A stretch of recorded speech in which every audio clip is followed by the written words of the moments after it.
Hello everyone, તો welcome કરું છું આજના વિડીયોમાં. આજનો વિડીયો આપણે રાખેલો છે બંધારણ અને કરંટ અફેરના પ્રશ્નો જોઈશું કે જે એક્સરે આસિસ્ટન્ટ અને લેબ ટેકનિશિયનની એક્ઝામ હમણાં લેવાઈ છે 13મી ડિસેમ્બર અને 14મી ડિસેમ્બરના દિવસે. એ બંનેમાં કેવા ક્વેશ્ચન આવ્યા એની ચર્ચા કરીશું. સૌ પ્રથમ વાત કરીશું એક્સરે આસિસ્ટન્ટમાં પૂછાયેલા બંધારણના પ્રશ્નો અને પછી એના કરંટ અફેરના પ્રશ્નો. ત્યારબાદ વાત કરીશું લેબ ટેકનિશિયનમાં પૂછાયેલા બંધારણના પ્રશ્નો અને કરંટ અફેરના પ્રશ્નો. તો આના ઉપરથી તમને ખ્યાલ આવશે કે અત્યારે ડિસેમ્બરમાં જે એક્ઝામ લેવાય છે એમાં આ પ્રકારે બંધારણ અને કરંટ અફેરના પ્રશ્નો આવે છે. તો નેક્સ્ટ એક્ઝામ જે જાન્યુઆરીમાં આવવાની છે સિનિયર સાયન્ટિફિક આસિસ્ટન્ટની તેમજ લેબ આસિસ્ટન્ટની એક્ઝામ પણ આવવાની છે. તો એમાં કેવા ટાઈપનું બંધારણ અને કરંટ અફેર આવી શકે છે એનો એક બેઝિક ખ્યાલ તમને મળી શકે છે. તો સ્ટાર્ટ કરીએ લેક્ચરને. સૌ પ્રથમ વાત કરું તો એક્સરે આસિસ્ટન્ટની વાત કરીશું. 346 ક્રમાંકની જે ભરતી હતી 13મી ડિસેમ્બરે આની એક્ઝામ હતી. બંધારણના પ્રશ્નોની વાત કરીશું. સૌ પ્રથમ પહેલો પ્રશ્ન છે કે ભારતીય બંધારણના કયા ભાગ હેઠળ નીચલી અદાલતોની સ્થાપના કરવામાં આવી છે? ભાગ 6 મુજબ આર્ટિકલ 233, 237. ઓકે. નેક્સ્ટ ક્વેશ્ચન છે કે ભારતીય બંધારણના કયા અનુચ્છેદમાં ભારતના રાષ્ટ્રપતિને મદદ કરવા અને સલાહ આપવા માટે મંત્રી પરિષદની જોગવાઈ છે? તો કયો આર્ટિકલ છે? Article number 74. નેક્સ્ટ ક્વેશ્ચન છે કે ભારતના બંધારણના કયા વિભાગમાં યુપીએસસી સંબંધિત જોગવાઈઓ આપવામાં આવેલી છે? 14મા નંબરમાં ભાગ 14. એમાં યુપીએસસી પણ અને એસપીએસસી પણ. નેક્સ્ટ ક્વેશ્ચન છે કે કાયમી લોક અદાલતમાં કેટલા સભ્યો હોય છે? અને આનો આન્સર 2 આપેલો છે. આ ક્વેશ્ચનમાં મને થોડું કન્ફ્યુઝન લાગી રહ્યું છે આના આન્સરમાં કે 2 સભ્યો આપેલા છે. તમે આને એકવાર વેરીફાઈ કરી શકો છો. નેક્સ્ટ ક્વેશ્ચન છે કે ભારતના બંધારણનો કયો અનુચ્છેદ સંસદને 2 કે તેથી વધુ રાજ્યોની સંમતિથી રાજ્યના વિષયો પર કાયદો બનાવવાની ક્ષમતા આપે છે? તો અનુચ્છેદ 252. નેક્સ્ટ ક્વેશ્ચન છે કે 86મો સુધારો અધિનિયમ 2002 એ કયા અધિકારને મૂળભૂત અધિકાર બનાવ્યો? તો શિક્ષણનો અધિકાર. નેક્સ્ટ ક્વેશ્ચન છે કે ભારતમાં ગેરકાયદેસર અટકાયતમાંથી મુક્તિ મેળવવા માટે કયો ન્યાયાલય આદેશ બહાર પાડવામાં આવે છે? તો આનો આન્સર છે હેબિયસ કોર્પસ. નેક્સ્ટ ક્વેશ્ચન છે બંધારણમાં કયો સુધારો ભારતના પક્ષપલટા વિરોધી કાયદા સાથે સંબંધિત છે? એન્ટી ડિફેક્શન લો. તો આનો આન્સર છે 52મો સુધારો અધિનિયમ. નેક્સ્ટ ક્વેશ્ચન છે કે એક હાઈકોર્ટમાંથી બીજી હાઈકોર્ટમાં ન્યાયાધીશોને સ્થળાંતરિત કરવાની સત્તા કોની પાસે છે? તો ભારતના રાષ્ટ્રપતિ પાસે છે અને એ પણ જે ચીફ જસ્ટિસ ઓફ ઇન્ડિયા છે એને સલાહથી આ કામ કરી શકે. નેક્સ્ટ ક્વેશ્ચન છે કે ભારતીય બંધારણના નીચેનામાંથી કયા અનુચ્છેદ હેઠળ રાષ્ટ્રીય કટોકટીની ઘોષણાનો ઉલ્લેખ કરવામાં આવ્યો છે? આનો આન્સર છે 352મો અનુચ્છેદ. 10 પ્રશ્નો અહીંયા બંધારણના પૂરા થાય છે. એક જે ક્વેશ્ચન મેં કહ્યું એમાં તમે ક્રોસ ચેક એકવાર કરી જુઓ છો 2 આન્સર આવશે કે 3. ઓકે. હવે વાત કરીએ કરંટ અફેરના પ્રશ્નોની.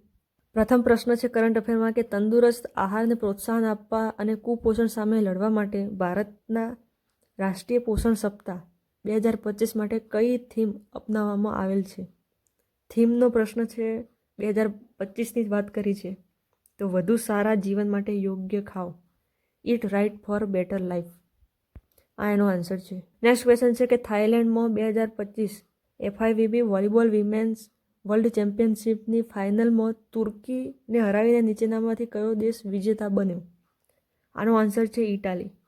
નેક્સ્ટ ક્વેશ્ચન છે 71મા રાષ્ટ્રીય ફિલ્મ પુરસ્કારોમાં કઈ ગુજરાતી ફિલ્મને શ્રેષ્ઠ ગુજરાતી ફિલ્મનો એવોર્ડ મળ્યો હતો? તો આનો આન્સર છે વશ. નેક્સ્ટ ક્વેશ્ચન ઓગસ્ટ 2025માં મુખ્યમંત્રી ભૂપેન્દ્ર પટેલે અમદાવાદના કયા વિસ્તારમાં અમદાવાદ મ્યુનિસિપલ કોર્પોરેશન દ્વારા વિકસાવવામાં આવેલા નવા અર્બન ફોરેસ્ટ પાર્કનું ઉદ્ઘાટન કર્યું હતું? આનો આન્સર છે અમદાવાદ શહેરનો લાભા વિસ્તાર. નેક્સ્ટ ક્વેશ્ચન છે કે મે 2025માં નીચેનામાંથી કયા રાષ્ટ્રે ચાગોસ ટાપુઓ પરનું સાર્વભૌમત્વ મોરિશિયસને ટ્રાન્સફર કરવા માટેના કરાર પર હસ્તાક્ષર કર્યા હતા? આનો આન્સર છે યુનાઇટેડ કિંગડમ. નેક્સ્ટ ક્વેશ્ચન છે 2025માં regional integrated multi hazard early warning system RIMES ની ચોથી મંત્રીસ્તરીય પરિષદ નીચેનામાંથી કયા દેશમાં યોજાઈ હતી? આનો આન્સર છે શ્રીલંકા. નેક્સ્ટ ક્વેશ્ચન છે 2025માં FIDE world chess cup trophy કોના નામ પરથી રાખવામાં આવી છે? આનો આન્સર છે વિશ્વનાથ આનંદ. નેક્સ્ટ ક્વેશ્ચન, 2025માં કયા દેશે વૈશ્વિક પ્રતિભાને આકર્ષવા માટે કે વિઝા શરૂ કર્યા છે? આનો આન્સર છે ચીન. નેક્સ્ટ ક્વેશ્ચન, જુલાઈ 2025માં રાષ્ટ્રીય શિક્ષણ નીતિ 2000 અમલીકરણ પર ધ્યાન કેન્દ્રિત કરતી 2 દિવસીય કેન્દ્રીય યુનિવર્સિટીઓના વાઇસ ચાન્સેલરોની પરિષદ ગુજરાતમાં કયા સ્થળે યોજાઈ હતી? આનો આન્સર છે કેવડિયા.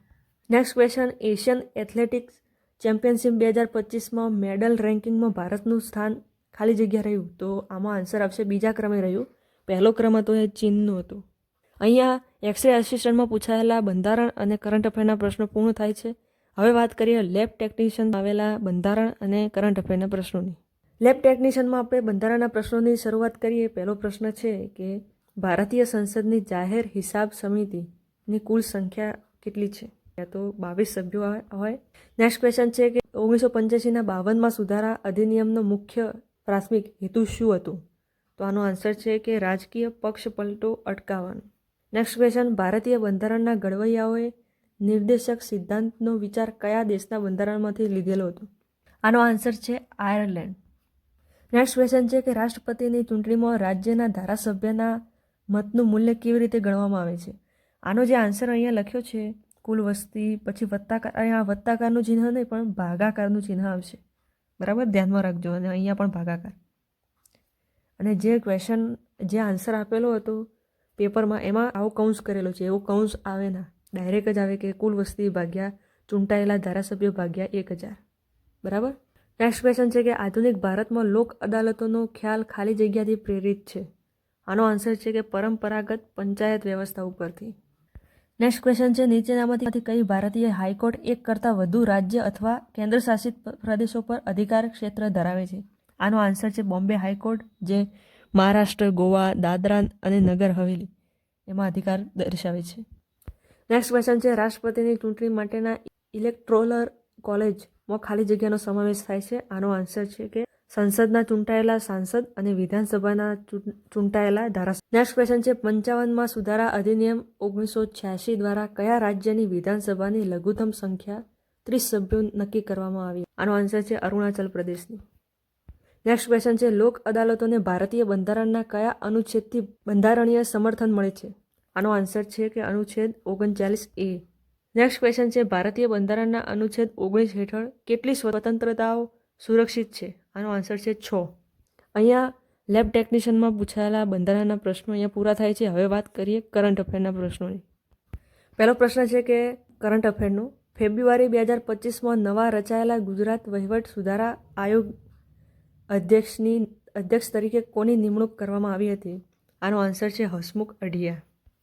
નેક્સ્ટ ક્વેશ્ચન છે કે એપ્રિલ 2025માં કયા દેશે પ્રારંભિક મધ્ય એશિયા સમિટનું આયોજન કર્યું હતું કે જેનો હેતુ પ્રદેશો વચ્ચે સહયોગને વધુ ગાઢ બનાવવાનો હતો? આનો આન્સર છે ઉઝબેકિસ્તાન. નેક્સ્ટ ક્વેશ્ચન છે કે એપ્રિલ 2025માં રાત્રિ ટ્રાફિક પ્રતિબંધ હટાવવાના પ્રસ્તાવને કારણે સમાચારમાં રહેલું બાંદીપુર ટાઈગર રિઝર્વ કયા ભારતીય રાજ્યમાં આવેલું છે? આનો આન્સર છે કર્ણાટકમાં આવેલું છે. નેક્સ્ટ ક્વેશ્ચન, 2025 ફિફા ક્લબ વિશ્વકપ 14 જૂનથી 13 જુલાઈ 2025 દરમિયાન કયા દેશમાં યોજાવાનો છે? આનો આન્સર છે United States. Next question, March 2025માં મુખ્યમંત્રી ભૂપેન્દ્ર પટેલ દ્વારા ઉદ્ઘાટન કરાયેલ ભારતનો સૌથી મોટો ક્લોરોટોલ્યુએન પ્લાન્ટ ગુજરાતના કયા ઔદ્યોગિક શહેરમાં સ્થિત છે? આનો આન્સર છે દહેજ, ભરૂચ જિલ્લો. નેક્સ્ટ ક્વેશ્ચન છે ફેબ્રુઆરી 2025માં કયા ભારતીય ક્રિકેટરને BCCI નમન એવોર્ડ્સ 2025માં શ્રેષ્ઠ આંતરરાષ્ટ્રીય ક્રિકેટર પુરુષ માટે પોલી ઉમરીગર એવોર્ડ મળ્યો હતો? આનો આન્સર છે જસપ્રીત બુમરાહ. નેક્સ્ટ ક્વેશ્ચન છે બજેટ 2025-26 હેઠળ કયા નવા જાહેર કરાયેલ મિશનનો હેતુ પ્રાચીન અને આધુનિક ભારતીય ભાષાઓમાં લખાયેલ 1 કરોડથી વધુ ભારતીય પ્રતોનું સંરક્ષણ અને સર્વેક્ષણ અને ડિજિટાઇઝેશન કરવાનો છે? આનો આન્સર છે જ્ઞાન ભારતમ મિશન. નેક્સ્ટ ક્વેશ્ચન છે રશિયન હસ્તક્ષેપના આરોપના કારણે ડિસેમ્બર 2024માં કયા દેશના રાષ્ટ્રપતિની ચૂંટણીઓ રદ કરવામાં આવી હતી અને એપ્રિલ 2025માં ચૂંટણી ફરીથી નક્કી કરવામાં આવી હતી? આનો આન્સર છે રોમાનિયા. નેક્સ્ટ ક્વેશ્ચન, એપ્રિલ 2025માં ઓલિવ રીડલી કાચબાના માળાનું મુખ્ય સ્થળને જોખમમાં મૂકવા બદલ સમાચારમાં રહેલો પીપલપંકા ડેમ પ્રોજેક્ટ એ ઓડિશાની કઈ નદી સાથે સંબંધિત છે? આનો આન્સર છે ઋષિકુલ્ય નદી. નેક્સ્ટ ક્વેશ્ચન છે ફેબ્રુઆરી 2025માં એક્સરસાઇઝ જલ થલ રક્ષા 2025 ક્યાં યોજવામાં આવી હતી? આનો આન્સર છે બેટ દ્વારકા, ગુજરાત. અહીંયા લેબ ટેક અને એક્સરે આસિસ્ટન્ટમાં પૂછાયેલા બંધારણ અને કરંટ અફેરના પ્રશ્નો પૂરા થાય છે. અહીંયા જે આપણે પ્રશ્નોની ચર્ચા કરી એમાં તમે ખાસ એક ધ્યાન જુઓ કે બંધારણના પ્રશ્નોમાં તો બધો જ પ્રકારના પ્રશ્નો જોવા મળે છે કે કટોકટીનો પ્રશ્ન પણ આવે, રાષ્ટ્રપતિનો પ્રશ્ન પણ આવે છે, ન્યાયતંત્રમાંથી પણ પ્રશ્ન આવે છે.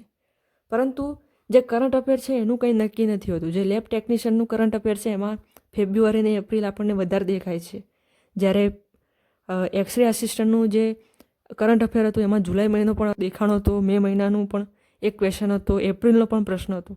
એટલે મારું જે સજેશન છે એ કરંટ અફેર માટે તો એવું જ છે કે 2025ના જાન્યુઆરીથી લઈને અત્યારે ડિસેમ્બર સુધીનું તમારે કરંટ અફેર જોવું જરૂરી છે. અને કરંટ અફેર ઇન ડિટેલ પૂછે છે કે બધું જ પૂછ્યું છે ને એમ કહ્યું છે કે આ ડેમ ક્યાં આવેલું છે, ડેમ કઈ નદી ઉપર આવેલું છે, આ જે બાંદીપુર ટાઈગર રિઝર્વેશન છે એ ક્યાં આવેલું છે. મતલબ આખા સમાચારમાં એટલું નહીં કે આવું હતું, આ વસ્તુ અહીંયા થઈ હતી એવું નહીં, પણ એ ક્યાં આવેલું છે એ પણ આપણને ધ્યાનમાં હોવું જોઈએ. કરંટ અફેર જે પણ વાંચો એ પૂરું વાંચજો, કયું સ્થળ છે, શું કર્યું હતું એ બધું બરાબર. ડિટેલમાં જ પ્રશ્ન આપેલો હોય છે, ખાલી જગ્યા પૂરવાની હોય એવા ટાઈપના પ્રશ્નો પૂછાયા છે કરંટ અફેરમાં. તો મારું આ સજેશન છે. બાકી તમે તો મારા કરતાં સમજદાર છો કરંટ અફેરને બંધારણમાં, બરાબર. મારો તો વિષય જ અલગ છે, પરંતુ તમને ખ્યાલ આવે, તમે બધા પ્રશ્નોને એકસાથે જુઓ, તમે કમ્પેર કરી શકો એટલા માટે મેં આ વિડીયો બનાવ્યો હતો, બરાબર. તો વિડીયોને લાઇક, શેર, ચેનલને સબસ્ક્રાઈબ કરીને રાખજો, હાઈપ પણ કરી નાખજો વિડીયોને. મળીએ આપણે નવા વિડીયોમાં. Thank you very much.